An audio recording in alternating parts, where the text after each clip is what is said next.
Welcome to the incident scenario, Towbar disconnect lesson based on a real accident. This lesson works differently from the others to maximize training impact.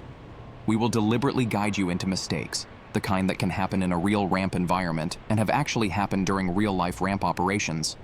That way you experience what goes wrong firsthand and learn what not to do.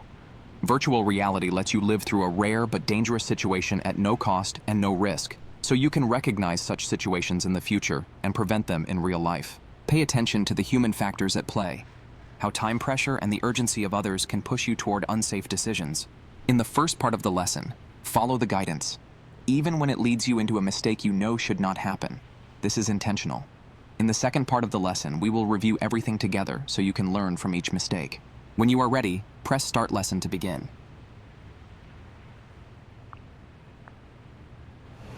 You can now observe the last part of the pushback process.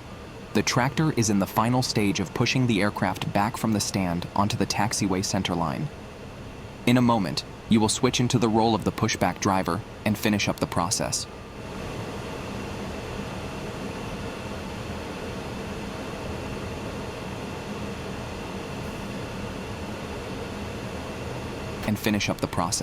You are now seated in the pushback tractor and have taken on the role of the pushback driver. You have just pushed the aircraft back from the stand onto the taxiway center line. At this moment, the tractor, tow bar, and aircraft are still connected. Due to earlier holdups, the flight is already behind schedule and only minutes from losing its departure slot. The countdown is running. Every second counts now, and any delay lands on you. The headset operator is already waiting for your set brakes signal. Show the set brakes signal so he can request the cockpit to set the brakes. Good. The headset operator contacts the cockpit via headset and requests the brakes to be set. The aircraft's brakes are set. The headset operator confirms this by also showing a closed fist. Now the headset operator can disconnect the tow bar. As a first step, he lowers the tow bar wheels to the ground.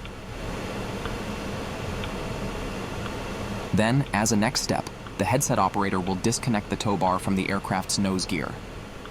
First, he has to release the coupling mechanism. He pulls out the safety pin that secures the coupling. Then he tries to open the coupling lever. He pulls on the lever multiple times. But the coupling lever is stuck. The headset operator can't open it, and the tow bar stays locked to the nose gear, and the clock keeps running. Time is slipping away, and there is no way forward. The headset operator has to call the crew chief for support. He grabs his radio and calls him over.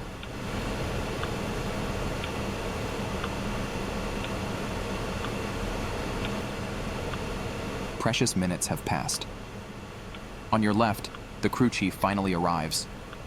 He hurries to the nose gear, sizes up the problem, and you can see a heated exchange with the headset operator to decide what's next.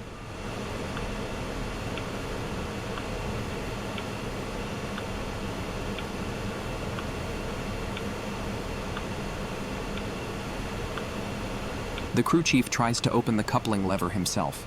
He also struggles. The tow bar will not come off, and he can't get the safety pin back in. Out of options and out of time, the crew chief and the headset operator get on the headset to the cockpit.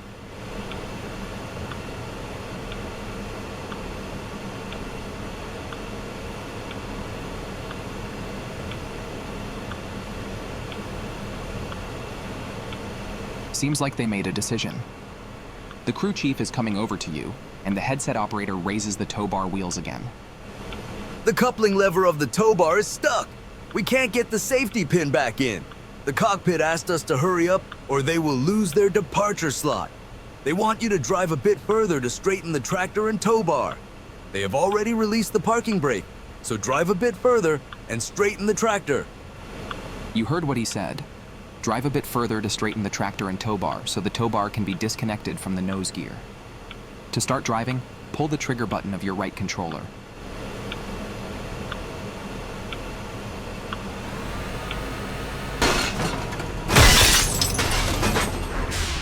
Danger.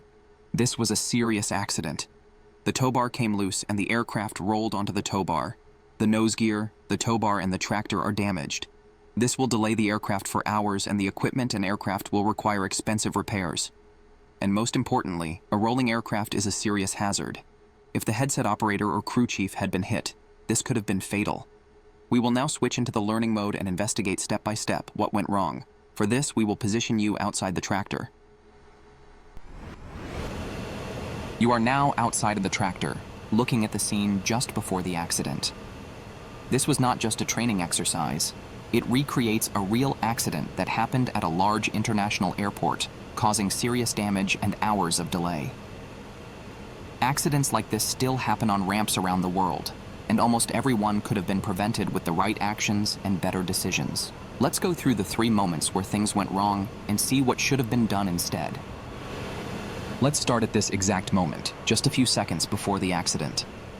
The crew chief requests the pushback driver to drive forward. Drive a bit further to straighten the tractor. Okay, I got you.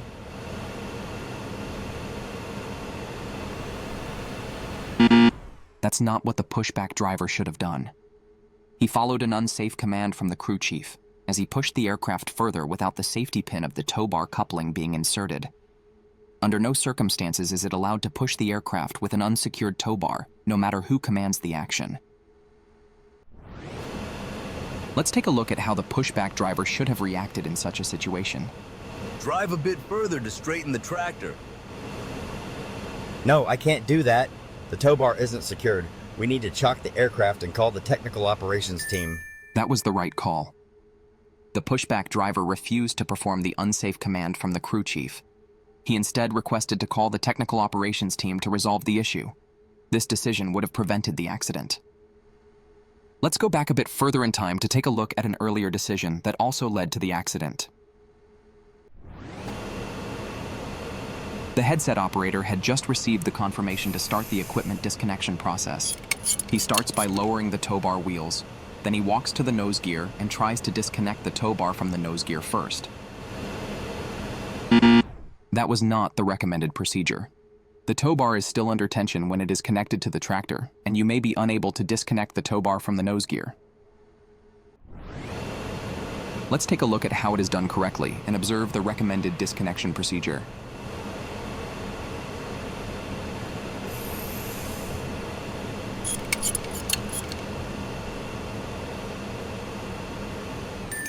The headset operator followed the recommended procedure. He first walked over to the tractor's coupling to disconnect the Towbar from the tractor. This would allow the tractor to reverse and release any tension on the Towbar. However, in this specific case, even the correct procedure would not have solved the problem. The tractor and Towbar were stopped at such an angle that the Towbar was under too much tension to release from the tractor's coupling either. So the real root cause lies even earlier. Let's look at that first mistake in detail. The pushback driver pushes the aircraft's nose gear onto the taxiway centerline and finishes the pushback right away. He shows his closed fist to the headset operator, signaling that the pushback is complete. That was the wrong decision. The pushback driver stopped the pushback at an angle and not with the aircraft, the Towbar and tractor in a straight line. This puts the Towbar under tension, and you may not be able to disconnect the Towbar. Now let's look at the correct way to finish the pushback. The pushback driver will drive a bit further to straighten the system.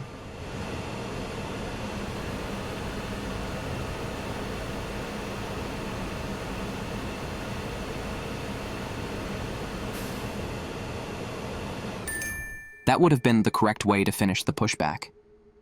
The pushback driver pushed the aircraft a bit further so the tractor, Towbar, and aircraft were positioned in a straight line. Only then did he signal, "Set brakes." If you had done this correctly in the earlier simulation, the accident could have been prevented. Lesson complete. In this incident scenario lesson, you saw firsthand how quickly a routine task like disconnecting the Towbar can turn into a serious accident. You also learned what went wrong and how it could have been prevented. Let's summarize the key learnings so you can apply them on the ramp. First, ramp safety is always a shared responsibility. This accident came down to human factors. Time pressure and pressure from others pushed the crew into an unsafe decision. Whatever your role and whoever gives the order, stay alert and speak up. A tight departure schedule or an order from a senior never justifies an unsafe action. Second, Always finish the pushback straight and aligned. A misaligned finish puts the tow bar under tension, and that is what made it impossible to disconnect from the nose gear. Third, always disconnect the tow bar from the tractor first, and only then disconnect it from the nose gear. That releases the tension so the tow bar comes off cleanly. And finally, never push the aircraft when the tow bar is not fully secured to the nose gear or tractor's coupling. No matter who orders it or how tight the departure slot is, if in doubt, stop, chock the aircraft, and call the technical operations team.